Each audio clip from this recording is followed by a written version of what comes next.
If you're a writer with a manuscript ready to submit to literary agents and you're wondering who to submit to, this is for you. And it's arisen because I've received quite a few questions about this in previous videos where I've mentioned literary agents, and it will form my Publishing Bootcamp Lesson 12. So the question I've had is from Australian authors, and it mainly applies to them, but this would also apply to New Zealand authors, I think, and perhaps other authors, depending on where you are, what your publishing industry is like. So the question is, if an author has a novel that is not specifically Australian in setting, should they submit to literary agents in other countries? And the answer is quite possibly, depending on the genre you are writing in. So if this is you have a novel, it's not especially Australian, and you're thinking, well, there aren't many literary agents in Australia, how am I going to find an agent? Can I submit overseas?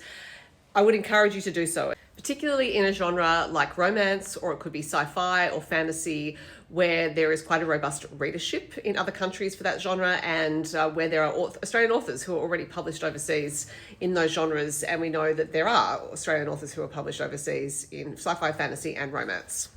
Now, what you need to realize is that you will be competing with authors who are resident in the country that you are submitting into, and there are a whole lot of them as well.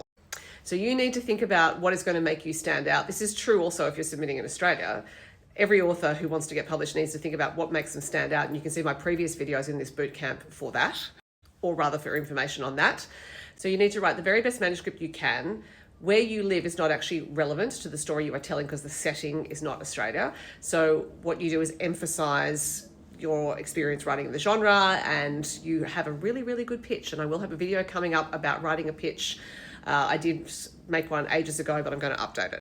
You also these days need to think about your social media presence, and this is part of building your platform as an author, particularly when you are querying into a country that is not your own. And I've also talked in another video about authors and social media presence and how I think it is increasingly needed. But the short answer always, for me as a publishing professional and former literary agent, is to say you should submit your work to whomever you think may be appropriate to represent or publish it. So that means you send it to as many agents and publishers as you think may be interested in it.